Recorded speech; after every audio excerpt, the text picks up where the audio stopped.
We have more now of Rihanna, the singer on top of the charts and on top of the world. And then last February, she was physically assaulted by her equally famous boyfriend, always known as one of the nice guys, Chris Brown.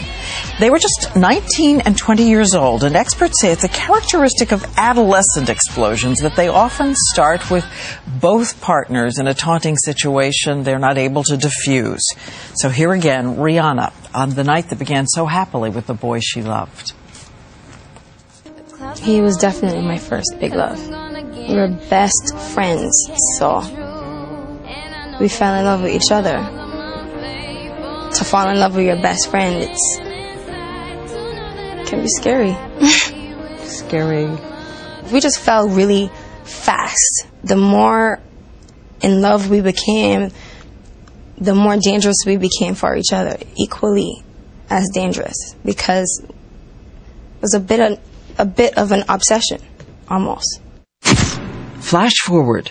February 7th, 2009, the couple had attended a party for the Grammys. He was just 19, she 20. We had a blast that night. In the car on the way home, she says Chris is driving, and she saw a text message on his cell phone from a girl and got angry. I caught him in a lie, and he wouldn't tell the truth. So I wouldn't drop it. I kept saying I couldn't take that he kept lying to me, and he couldn't take that I wouldn't drop it, because obviously his back was up against the wall. The truth is right here in the text message. So it escalated into him being violent towards me, and it was ugly.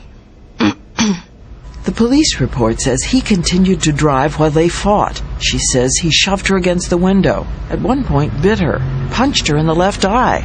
At one point, your mouth is filled with blood? Yes. How did you think it was going to end? That's all I kept thinking the whole time. When is it going to stop? When is it going to stop? He had no soul in his eyes. Just blank. He was clearly blacked out. There was no person when I looked at him. I was battered. I was bleeding. I was swollen in my face. There was no way of me getting home, except for my next option was to get out of the car and start walking in a gown and a bloody face. So I really don't know what was my plan. I didn't have a plan. That whole night was not part of my plan. Tonight, she talks about the crossroads where love meets reality and how she finally broke it off. He was my best friend. We were in love. It just takes time. And love doesn't go away right away, you know. He didn't accept that very well. Obviously, he didn't want us to be apart. But I know how to make a decision for me. Do you hate him? No. I don't hate him at all. I actually love and care about him, and I think I'm concerned about him doing well. I want him to do well, have a great career, have a great life, and grow up, and just take this as something that you had to go through to grow up and learn. And there is a lot more that happened inside that car that night, and she will tell it all in detail on a special edition of ABC's 2020, and that's 10 o'clock, 9 Central tonight, and also talk about how you look at him now and what she thinks about whether she could ever possibly go back with him again. That's coming up. Tell us what you think. Please, at our shout-out board at abcnews.com. How was she?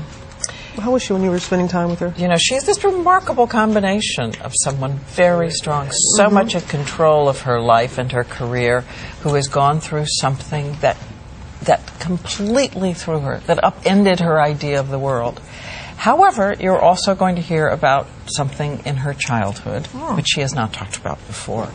And I think it factors a lot into the distinctions that she had to make, because she promised her mother that something she felt happened to her would never happen to Rihanna. So that's ahead tonight as well. At 10, 9 Central.